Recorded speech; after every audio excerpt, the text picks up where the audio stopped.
Welcome back to Tokyo on Fire.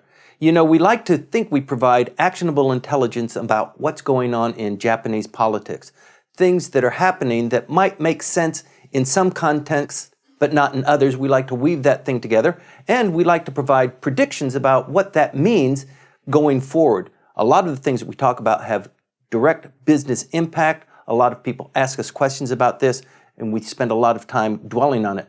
I'm joined once again today by political brainiac Michael Cucek. Thank you, Michael. It's good to be here, as always. As always, we get together once a week. We talk about Japanese politics. We make predictions. We analyze things. We navel gaze. And hopefully we produce a little bit of value. Last week, we decided that we weren't going to be talking about a double election anymore because it was so obvious to us that that pregnant opportunity had come and gone. It just really wasn't worth the gamble for the prime minister to do that. And in the span of just maybe 10 days, a lot of trial balloons have come up, and it seems like it's shaken the LDP, the confidence that the LDP has had going into this election. It's probably in the second week or the third week of July. It's not that far off. It's very strange that we're going back to this subject 1 week later. We thought we were just going to dump it and move on. They thought so, but this past week, this idea of having a double election has been rising and falling in a really violent up and down motion, so that one day it's on, one day it's off. Now, the reason that they'd be having a double election is because, ostensibly, the Prime Minister's party is primed and ready to go. And what's the point of waiting for a few more months or a year or two to have another election? Let's put both the House of Councilors and House of Representatives elections together. In history, that has always led to a landslide victory for the LDP. Why not go for, I think it's happened twice, so that the third time's the charm. It's a strange confluence of events that allows the Prime Minister to potentially close down the House and call an election at the same time that it coincides with the regularly scheduled election for half of the members of the upper house. The House of Councilors has to have an election in July, basically, because their term in office ends at the end of July. And the date that everyone's been focusing on and converging on is July the 10th for that election. It's a Sunday. It's a Sunday, and it's just after the new law allowing 18 to 19-year-olds to the right to vote. That law comes into play at the end of June, which opens up that part of the electorate, for the first change in the suffrage in 70 years. That doesn't happen until late June, so the idea is, okay, July 10, get it over with early in that month before the summer heat really comes in and all that. Great. Why not have both elections at that point? Sure, the last time we had an election was only in 2014, December, so it's really soon. It's only a year and a half later. But running two elections in this year, which is what they were talking about, having an April dissolution earlier, is sort of in the mix.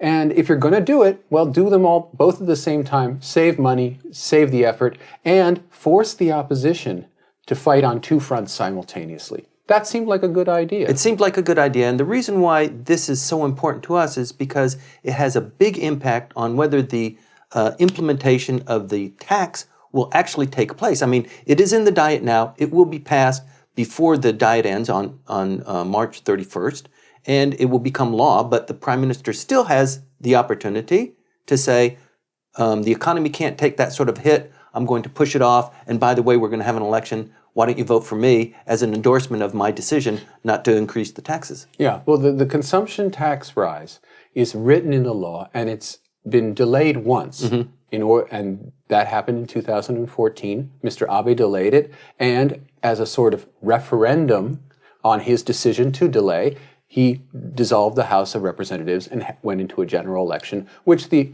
LDP and its coalition partner, Komeito, did very well in. Right. They have a 2/3 majority in the House of Representatives. They can override anything that happens in the House of Councilors, which they also control, which makes everything nice and sweet.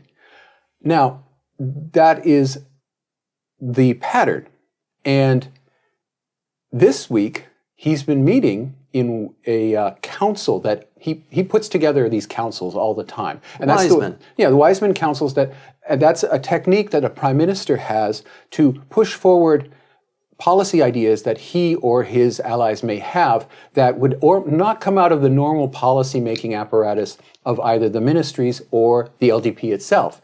If he wants to do something like dissolve the Diet, he needs a reason, and he needs some kind of intellectual backup. Right, or a trial balloon, just to float it out, have the press report on that sort of thing, and gauge what the reaction is. So he put together this council called the International Finance and Economic Assessment Council.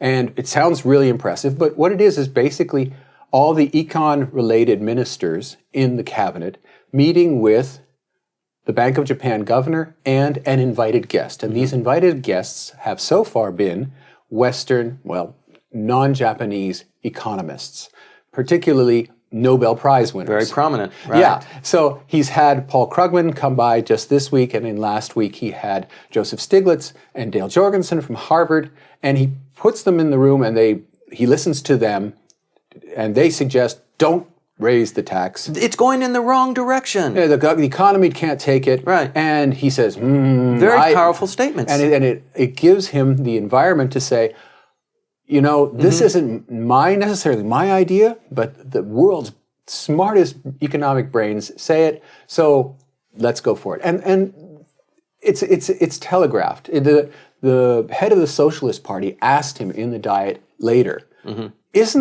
aren't you just doing this in order to get an excuse for you to dissolve the Diet and have a double election? Isn't that what this whole thing is about? And he said, of course, he prevaricated. He did not say, yes, that's what I'm doing. But it sure looks that way. Sure. But in this environment, and it's only been like 2 weeks, Michael, that the LDP has, it just looks like it's suffering from disorganization, disarray.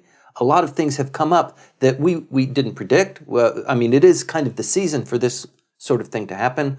Bunshun writes some articles, it shakes it up. Perhaps a couple of cabinet ministers are attacked or identified. That's happened. But now it really looks like structurally the messages are getting quite mixed. Well, certainly we're seeing some of the wheels coming off of effect that we saw when Abe was first prime minister. And I remember the Tokyo Shimbun actually had one cartoon of a car with its wheels off and going off in all directions, talking about the cabinet. Here we had, in the last week, we had Ishiba Shigeru, the Minister of Economic Revitalization of the Regions, reading to the Diet the draft of a bill in committee, looking kind of flustered and out of control, and doing it very quickly. It was only a reading. It wasn't actually a full committee meeting.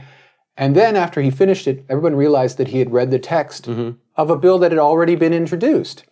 And that happened. We had the Minister of Internal Affairs. She was sitting next to Minister Shiozaki as he was responding to questions. She was reading a book. She was checking her email. She was taking a nap. It was so disrespectful of the process. I know. Normally you only see that in the back rows of the plenary sessions. Right. Of course, when they're in there for hours and hours and hours going through the readings of bills, of course the people in the back rows, who are usually of quite some age, nod off, and then the cameras take pictures of them sleeping on the job. But this was right in committee meeting, front row seat, that she was just not there. Well, that's what I'm trying to say, is that the cabinet used to be really tight, well-managed. Mr. Suga had a tight rein on it, and everybody was working in unison. And you see, like, once again, the wheels are coming off, that the press is going to focus on that. And the minister reading from the wrong script, I watched that live,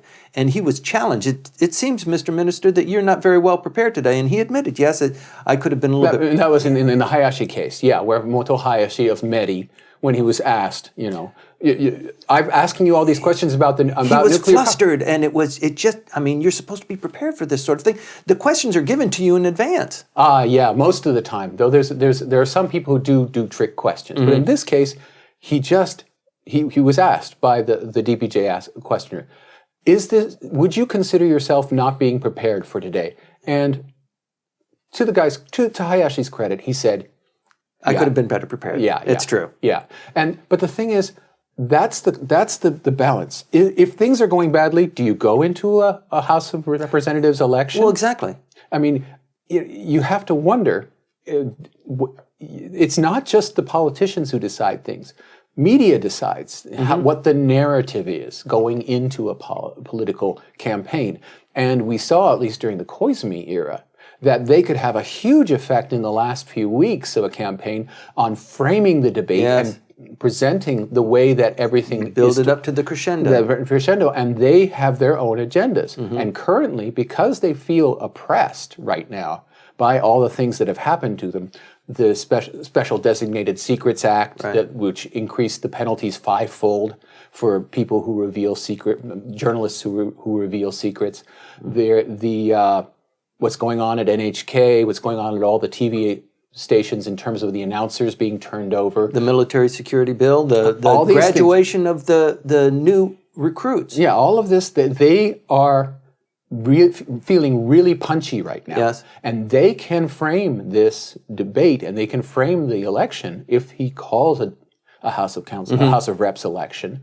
They can frame it in a way that is really debilitating to the LDP. Right. Well, they always publish an analysis of where the prime minister is, what his standing is like, and they do a comparative analysis, how he's been doing typically over the last 12 months, and they chart these graphs, and they ask people once a month. It's published, and when his numbers are kind of going down, it looks like it's on the downswing. This is not a good time for you to hold an election. You want to hold the election when you're on the upswing, and the numbers are really kind of shaky. They're not very strong. He is at about the 50% level right now. Which is great in terms of the historical record, given. Right. But things are happening, things that we watch all the time that have real political impact that would guide a prudent prime minister to say, let's just let half of the upper house have their election and we'll just take a bye for right now. I mean, we have to go through the list. We have the Amari scandal, which is still, the prosecutors haven't filed charges against anybody,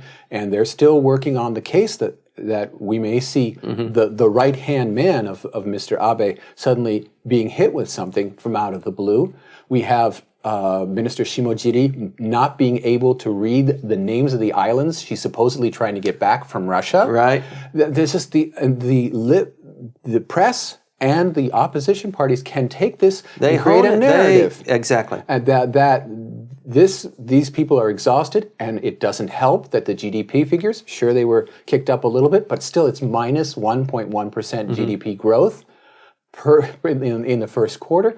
This is just not going well for them.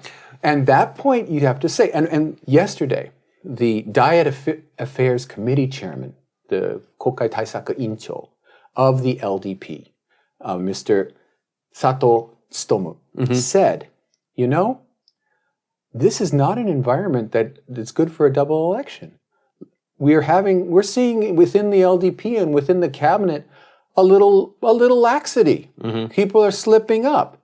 This does not look good. And Sato is reputedly very close to the Chief Cabinet Secretary, Suga Yoshihide, and that he's sort of seen as a voice of Suga in certain ways. So if Sato is not happy with what's going on and does not feel confident, we're seeing a sign from the government that maybe the double election that we said we shouldn't be talking about and we find ourselves talking about, maybe we shouldn't be talking about it. How about that? And this doesn't occur in a vacuum. I mean, we're just talking about the LDP and the tremendous focus that the press is putting on them and trying to pick things up that, maybe put a little bit of dirt on a nice clean coat, to get them, back on track perhaps. But also the opposition party is going through its own ramifications, and there's a lot going on. We should talk about that. Well, I think we've got a special segment today that is focusing just on the opposition parties and the interesting things that they're doing. But it is a really interesting time.